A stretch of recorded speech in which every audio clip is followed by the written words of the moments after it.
బంద్ చేయాలి.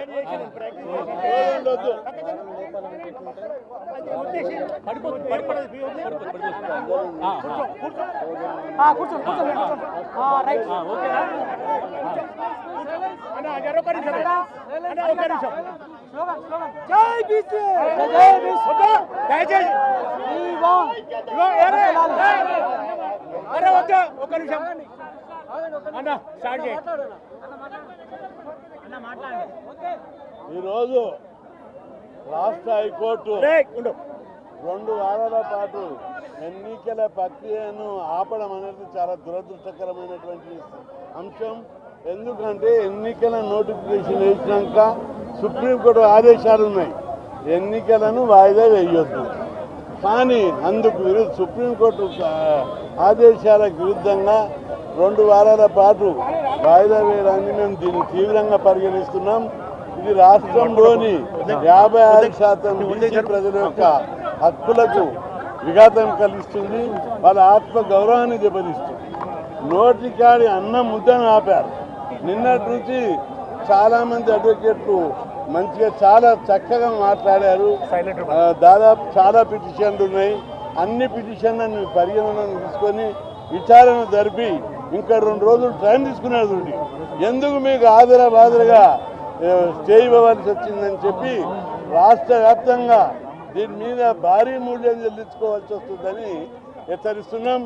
ఈరోజు సాయంత్రంలోగా ప్రభుత్వ స్పందన ఏంటిదో చూస్తాం. చూసి రాష్ట్ర బంద్ను జరిపి మొత్తం రాష్ట్రాన్ని స్తంభింపజేస్తామని చెప్పి హెచ్చరిస్తున్నాం. మండల్ కమిషన్ అప్పుడు ఎట్లయితే ఉద్యమం అయిందో, ప్రజా జీవితం ఏ విధంగా అయితే స్పందించిందో అంతకంటే రెట్టింపుగా ఈరోజు బీసీల చైతన్యం వచ్చింది. బంద్ను హైదరాబాదే కాదు ఊర్లో కూడా మొత్తం బంద్ జరుపుతాం. చాలా దీనికి ప్రభుత్వం బాధ్యత వహించవలసి వస్తుంది. సరే, ముఖ్యమంత్రి గారు ఏ విధంగా స్పందిస్తారు, ఈ స్టే మీద ఎలాంటి యాక్షన్ తీసుకుంటారో సాయంత్రంలో ప్రకటించాలి. లేని పక్షంలో అన్ని సంఘాలను అందరినీ కూడా సంప్రదించి చాలా పెద్ద ఎత్తున బంద్ జరుపుతాము. ఈ బంద్ ద్వారా దేశాన్ని ఒక్కసారి కళ్ళు తెరిపిస్తామని చెప్పి హెచ్చరిస్తున్నాం. ఏం తమాషా ఉందా? బీసీలంటే ఇంత చిన్న చూప? బీసీలకు మేము ముఖ్యమంత్రి పదవులు వాళ్ళకి, మంత్రి పదవులు వాళ్ళకి, అన్ని వాళ్ళకి లేక ఒక అవకాశం వచ్చి సర్పంచులు వస్తే వాటిని కూడా భరించకపోవడం, వాటిని కూడా ఓర్వలేకపోవడం అనేది చాలా దుర్మార్గం. కాబట్టి తప్పనిసరిగా ఈ సమాజం బీసీల సత్తా ఏంటిదో ఈసారి చూపెడతాం. అరే, బలమైనటువంటి హేతుబద్ధమైన కారణాలు ఉన్నాయి. రాజ్యాంగము అధికారం ఇచ్చింది రాష్ట్ర ప్రభుత్వానికి. అసెంబ్లీలో బిల్లు పాస్ అయింది. అదేవిధంగా జనాభా లెక్కలు తీశారు. అదేవిధంగా డెడికేటెడ్ కమిషన్ అపాయింట్ చేశారు. బీసీలకు ఇవ్వవలసింది న్యాయమైనది. ఏదో ఇతర రాష్ట్రాల అంశాన్ని ప్రతిపాదనకు తీసుకోవడం అనేది హేతుబద్ధమైన కారణం కాదు. న్యాయాన్ని బీసీ కులాల మీద చిన్న చూపు చూస్తూ న్యాయస్థానాలు తీర్పు ఇవ్వడం అనేది, స్టే చేయడం అనేది చాలా దురదృష్టకరం. దీని మీద రాష్ట్ర ప్రజలందరూ అగ్రవగ్రులైరు. ఈరోజు చాలామంది నామినేషన్ కూడా వేశారు, ఇంకా నామినేషన్ వేస్తున్నారు. ఇప్పుడు నోటికాడి అన్నం ముద్దను రాక్కున్నారు. అందుకే దీన్ని అంత ఈజీగా వదిలిపెట్టము. భారీ మూల్యం చెల్లిస్తారు.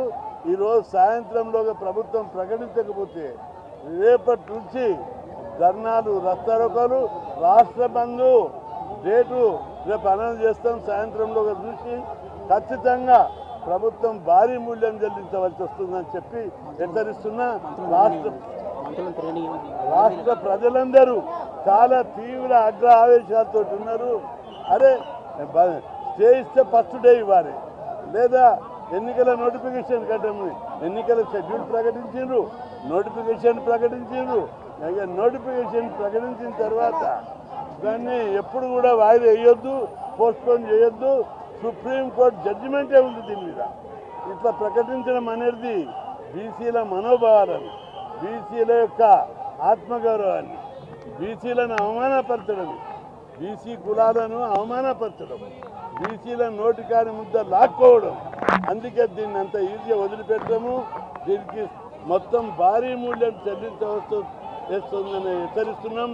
అన్ని రాజకీయ పార్టీలు ఈ ఉద్యమ కార్యక్రమాలకు పూర్తి మద్దతు ఇవ్వాలని, దీన్ని ప్రజలకు 42 దక్కే వరకు ప్రభుత్వాలను, సమాజాన్ని, వ్యవస్థలను అన్నింటినీ స్తంభింపజేస్తామని చెప్పి హెచ్చరిస్తున్నాం. खबरदार